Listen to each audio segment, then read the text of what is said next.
So our previous topic was actually force, and so our topic today is pressure. And so by the end of this topic, you, the learner, should be able to define pressure and state its SI unit. So that we can actually do right now. So what is pressure?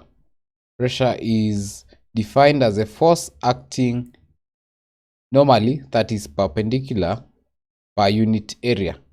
So we also need to look at the SI units of pressure, and let's move forward to check out other objectives under this topic.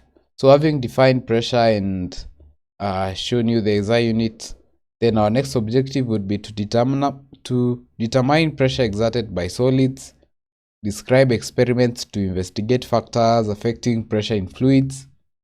We'll derive that formula. We state the principle of transmission of pressure in fluids, explain atmospheric pressure and its effects, state and explain the applications of pressure, solve numerical problems involving pressure. Just a reminder, these numerical problems involving pressure are at the end of the notes in your physics application. So check the description of this video, or rather recorded class, for that link to the physics application.